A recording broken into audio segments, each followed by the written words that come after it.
Job chapitre 27.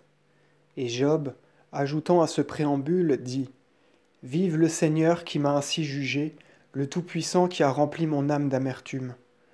Aussi longtemps que je conserverai le souffle, que l'esprit qui vient de Dieu sera dans mes narines, mes lèvres ne laisseront échapper aucune parole déréglée, mon âme ne concevra aucune pensée inique.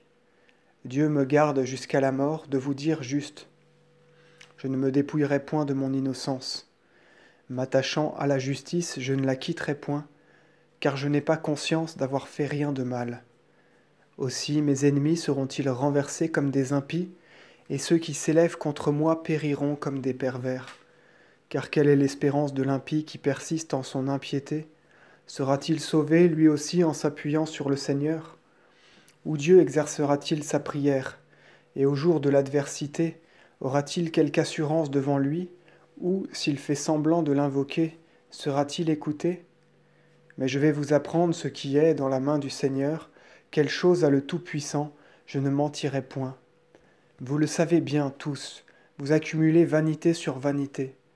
Voici le partage que le Seigneur réserve aux impies, voici l'héritage que les puissants de la terre recevront du Tout-Puissant. Si leurs fils sont nombreux, ils périront par l'épée, ou s'ils arrivent à l'âge d'homme, ils seront des mendiants. Ceux qui leur survivront périront comme eux, nul n'aura pitié de leurs veuves. Si l'impie recueille de l'argent comme des monceaux de terre, s'il amasse de l'or abondant comme l'argile, les justes se les approprieront.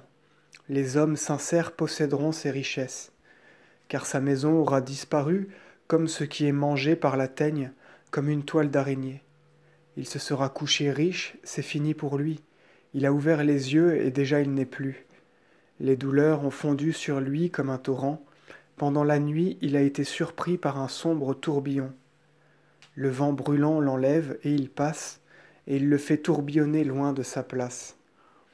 Et il tombera sur lui et il ne l'épargnera pas, quoi qu'il fasse pour échapper à sa violence. À son sujet, on battra des mains dans la ville qu'il habitait, et les sifflets pleuvront sur lui.